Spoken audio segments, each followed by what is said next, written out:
Well, welcome to our community. Susie Thomas with you this morning. Very happy to welcome Shannon Hexaber. She is from the Stark County Diaper Bank. Good morning. Good morning. Shannon, I've got so many millions of things to ask you, but first of all, how are you doing yourself as far as getting through this COVID period in history? Oh, wow. Lots of changes. I just think you got to keep the faith and know that if you've got the faith and you put God in charge, things will be okay. Mm-hmm. But for a lot of people, they're not so patient with that, you know. Mm-hmm. So I think that if we continue to pray for our community, for our country, for our families, that we'll all get through this. But it's been a trial for so many people, and the businesses in our community and the nonprofit agencies that really had it hit hard. But we hope that we can bear through it and get through it, and there's going to be an end soon. So that's our hope, you know. Absolutely, I'm with you. Not only financially hit hard, but most of the organizations I know operate with their volunteers, and we keep saying every year, you know, National Volunteer Month or National Volunteer Week, couldn't do it without you, couldn't do it without you. We found out very seriously cannot do it in the same kind of way without them. And as we weren't having volunteers in these organizations, did that hit you as hard as some others that I know really got hit hard because volunteers were being recommended not to come in and they weren't considered essential? Even though we know they are. You hit it, because for us, we have what we call repackaging days or wrap days. That's when all the diapers that are donated or that we purchase, we rewrap the diapers in packs of 25 for newborn size 5, and for 6s and pull-ups, we wrap them in bundles of 15. So we couldn't have those wraps. We hold those at Stark County Hunger Task Force at the Goodwill campus. And but I had some wonderful volunteers that said, hey, we don't want to stop. So I would go with my mask on and them with their mask on, meet them on their porch, drop off the diapers with a little sanitizer and gloves, and they would wrap them at their homes, and then I would pick them up and bring them back. Wow.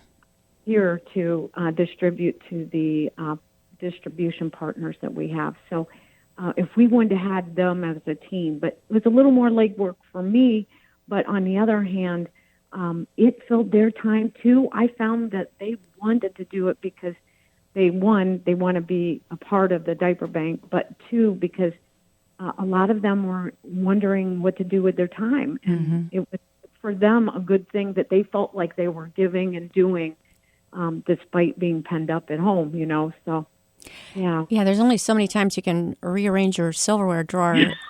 Did, you know, we were all coming up with creative ways to spend the time. Did you find that you took on some new ways of doing things that you might continue to use going forward? Because I would think some homebound people who are homebound even when this is lifted, would still enjoy being able to donate their time that way and give them so much purpose. Right. And I think I will continue to do that with a few of the folks. I think that they enjoyed it, that they got pleasure being able to help. I do think, I think that will be part of our ongoing plan. I must tell you, too, the campus right now, even though we can have, there's a little bit of time that we can have, they've changed things. They're using the room that we used a little more, so we can't get in there on time periods that we had previously been in there. So we are looking for warehouse space. We are always doing that. And before COVID-19, I had visited a few places. Those were put on hold, but we continue to pray for a location so that we can store, repackage, and distribute from. All in one place.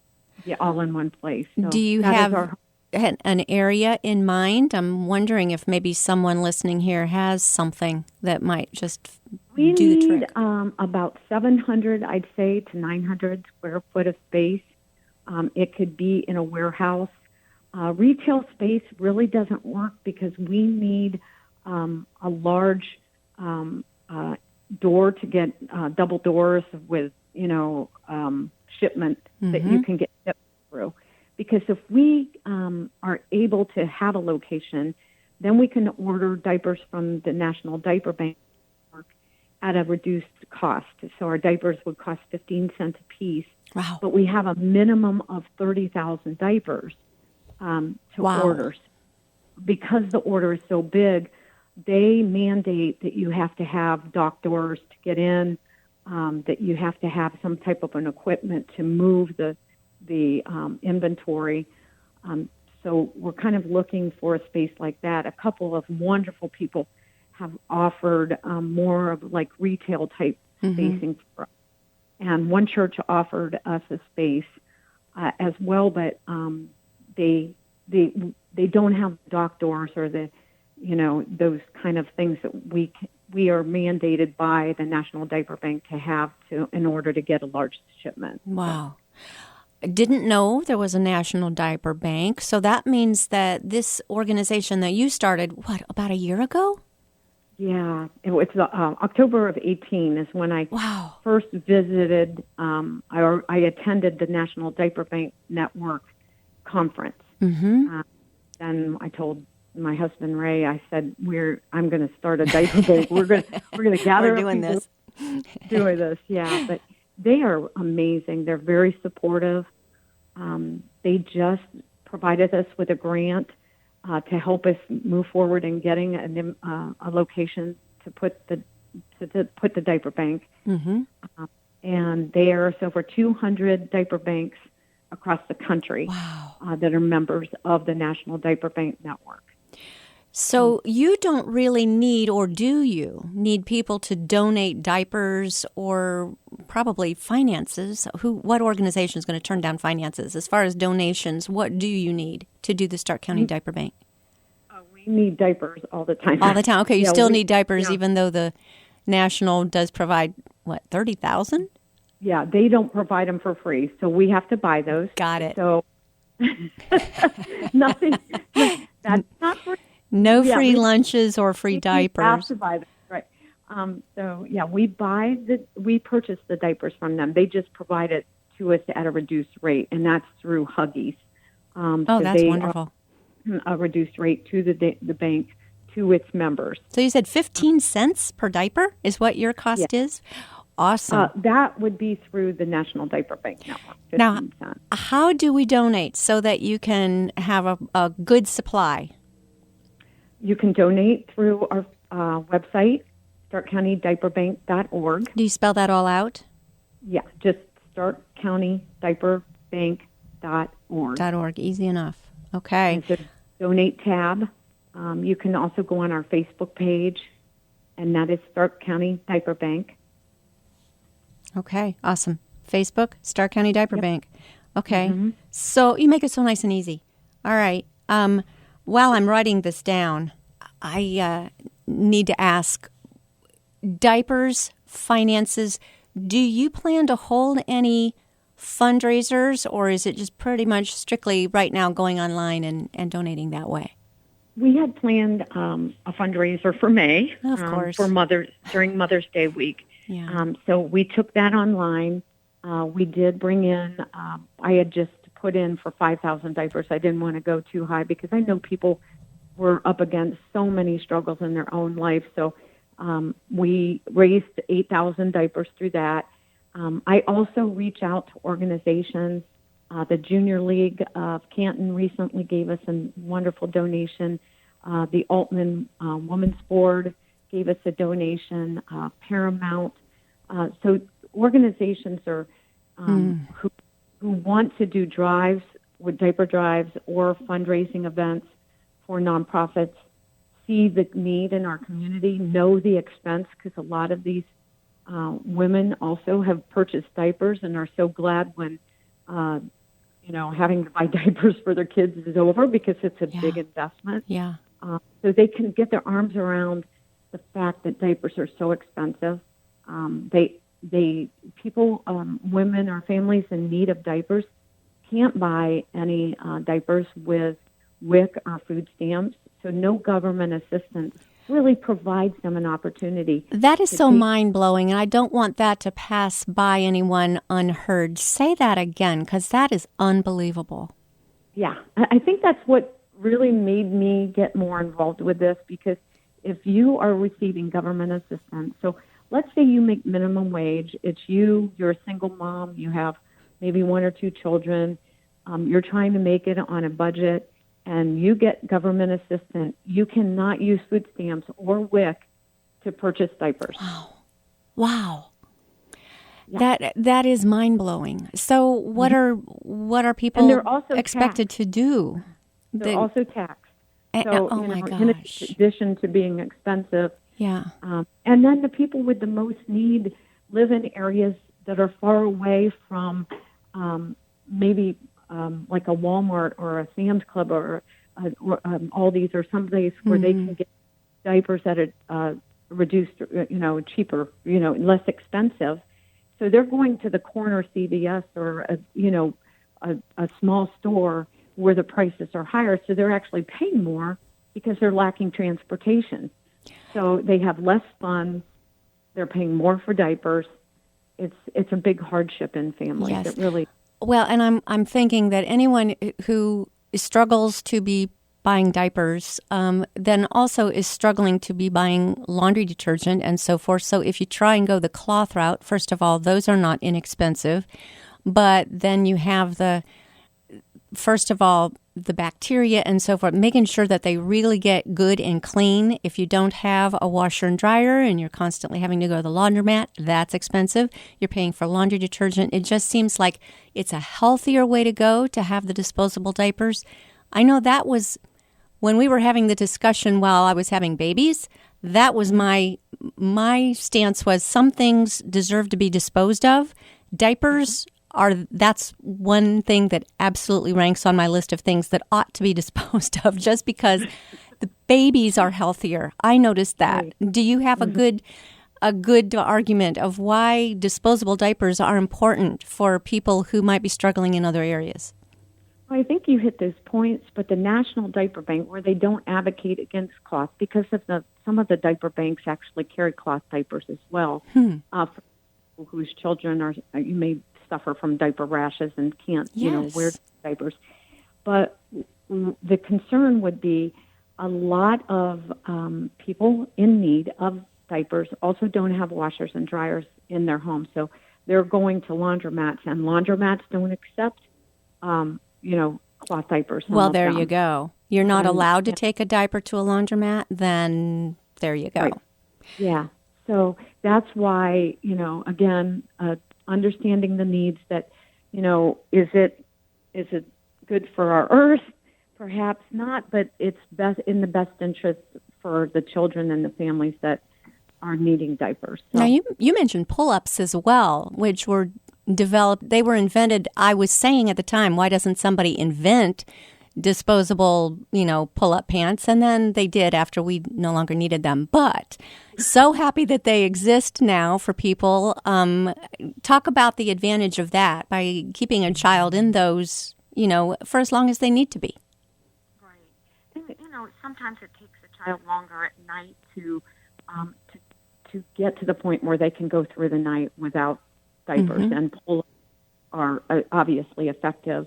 And when you think about a child whose families have maybe some financial insecurities, and they're struggling to make bill payments, and then they have a bedwetting overnight kid who then can cause a lot of stress and potential for abuse and other problems in the home. Because as a parent, when your kid is overnight training, that when you wake up in the morning and the bed's wet, that's the last thing you need to see if you're heading to work, if you're heading to school, whatever the case may be.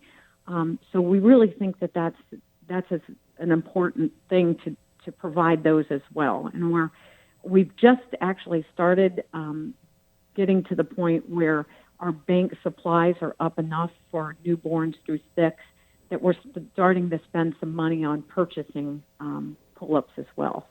So glad to hear it. Emotionally, that seems so important, that a child is not rushed. It's a time, it's kind of a very precious time in a child's development. And it can go really well where a child is learning to be so self-sufficient and gaining some nice confidence and so forth. And it can go very badly where just the opposite comes. And as you said, there's opportunities for abuse and just what you don't want to see in the life of a little one.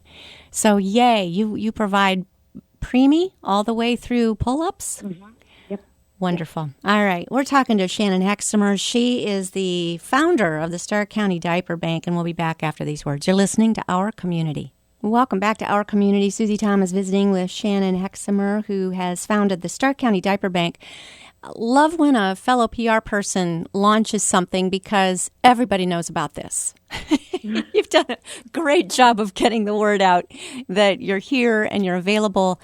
I can't imagine what a godsend you were for people at a time when, Shannon, there were people trying to get diapers who normally don't have to go to places to get diapers because they would just go to the store to get diapers and they weren't in the store.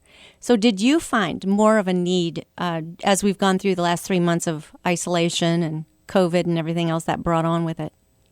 Yeah, we absolutely. The first 7 weeks, we gave out over 25,000 diapers to our partners. But then it slowed down a bit. I think stimulus checks, people fearing a little bit to go out because of COVID and, for fear of what they may pick up. So for all the agencies, it slowed down a little bit in mid-April to the end of May. We're finding now that it's starting to get back up again as intensely. Really? January, February were really intense as well. We had a lot of requests during that time. So we give out about 10,000 diapers a month to our partners, and they order online. We have a diaper app through the National Diaper Bank Network. Then we get their request, we package it, and then we make deliveries at the last week of the month to our partners.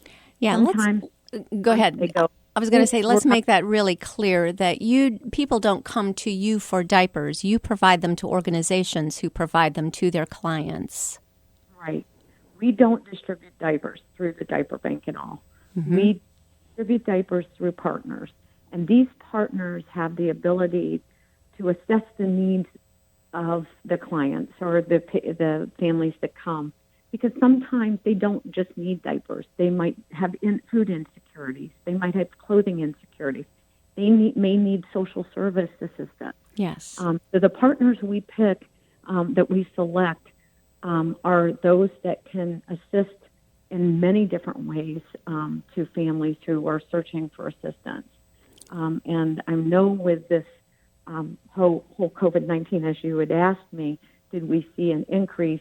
I know food needs were greater for these organizations as well. These first 7 weeks of the epidemic. So. Oh yes, your partners were seeing people that they have not seen before. This really brought in a lot of new people who were having to ask for assistance who've never had to ask for assistance before.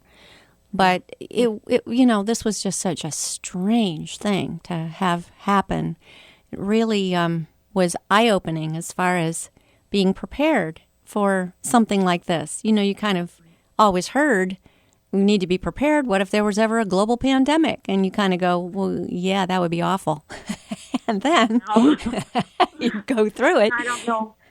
I the whole time, every time somebody had to make a decision on what to do, our governor, our president, I can't imagine being in that situation where you've never faced this before. So you can predict, you can prepare, but until it's here and you don't know what you're dealing with, I just think that I think it would be so hard to be in their shoes. So can't imagine. Even our local, Senator Schuring and Representative, I just, the decisions that they were going through and trying to make for our state had to be very challenging. There was no playbook.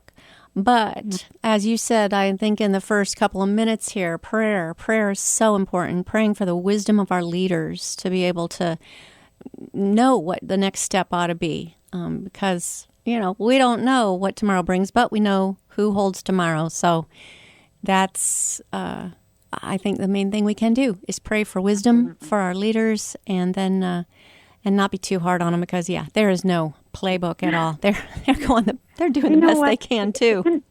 It's interesting because I remember back years ago when I first started my business, which is 32 years ago. But wow, you and I were talking, and I was beating myself up on a error I had made or something, and I remember you saying to me something like, I wouldn't be so hard on yourself. I really don't know anybody that doesn't make mistakes, and there's only one person that doesn't make mistakes, and you go to him and you're forgiven, and it wasn't a huge mistake, but it always left an impact on me. Oh my! That, you make mistakes. We all do. You go, well, don't beat yourself up too hard, but I tend to do that personally. But and then I put myself in a situation where I don't hold any notable position, but I can't imagine being in those types of positions where you're hoping you're doing the right thing. Yes. And nothing that you do is intentional when you make a decision that anybody's going to be hurt by it. You know, so. For me, thanks for saying that. I don't even remember that conversation. Thank you so much. Well, that means a lot. But I'm with you. I just think these people, to have to tell people, don't go to work. Don't go to work for the next 3 months, although they didn't know when they were asking that it would extend to be that long. But yay, it's nice seeing things beginning to open up. We want to do it smart. We want to continue to practice all the best practices and the social distancing and the masks and so forth. I'm for it, and let's not yell at each other. Some people are against it, so I'm not going to yell at you. You don't yell at me. I'll do me, you do you. And but I'm wearing a mask and I'm staying 6 feet away. And just today I was leaving people and I said, okay, air hug. And they said, really? You don't hug? And I'm like, no, not yet. Sorry. But I think if we're smart, we're able to move forward through this and we will get through it. It's teamwork. It's all about teamwork. Who then can become qualified to be one of your partners? Because I know people are thinking, whoa, this is awesome and we need this kind of help. You've already said some qualifiers. They need to also provide things like food and clothing and other things that people would be in need of. Tell me what else. I think that's primarily it. They have to have a plan of how they're going to distribute the diapers. So we have forms that every person or every mom or family member that comes and gets diapers at our partners have to fill out. It takes no more than 30 seconds to fill out your name. And then the partners gather those forms and they provide them to us. This gives us some idea of the area we're serving, the needs of the family, how many in the household, how many kids are receiving diapers. Then we also have an Excel spreadsheet that they fill out on a monthly basis, the partners. So it does require a buy-in from them. Mm-hmm. We're giving them diapers at no cost to give their clients, and they're providing us with a form that the client fills out and signing an Excel spreadsheet with the information and data that we need. So there is buy-in. And the families, we feel that 30 seconds that they are filling out the form is a buy-in from them to say, we appreciate the effort that you're giving us 50 diapers a month per child, or 30 if it's size 6 or pull-ups. So, we expect that, and it's not much to do for them to participate or to get diapers.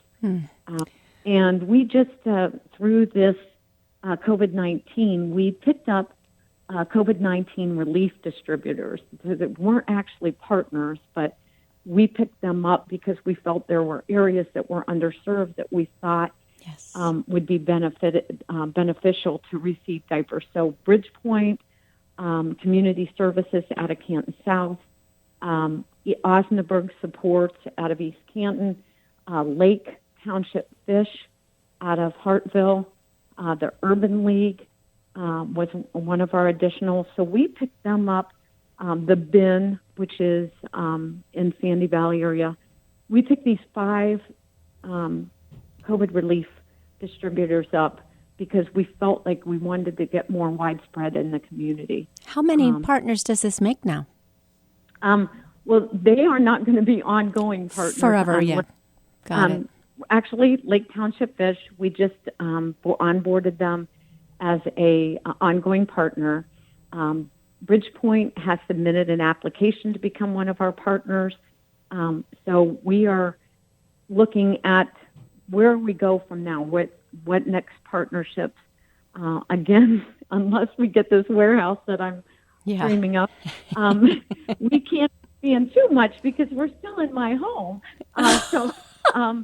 Anyway, once we get these partnerships, I think, or this location, I think we'll be able to look at other partnerships and not only maybe serve the Stark County community, but also look outside to other areas as well, such as Tuscarawas County or Carroll County or maybe even Worcester, Wayne County a little bit. So and then you would be open to taking on more partners once you have a place to put the diapers. And you have one of the most understanding husbands, I think, in the world.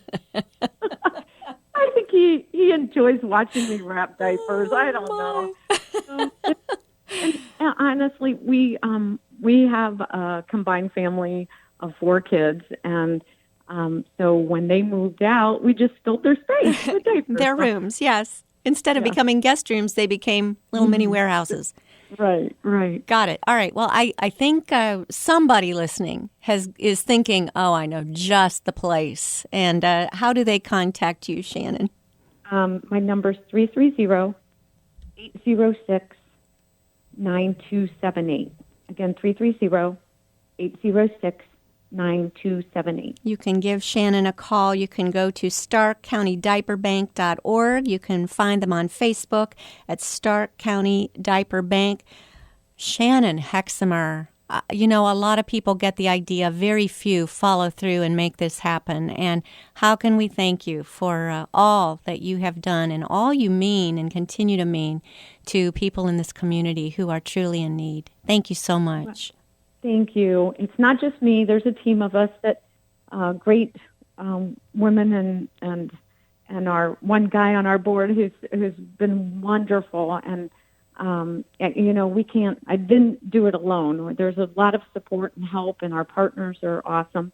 I want to give also a plug to Barb Weaver at Once Upon a Child because there is a diaper drop box in Once Upon a Child. If you have diapers and want to drop them off, it's there and available when they are open.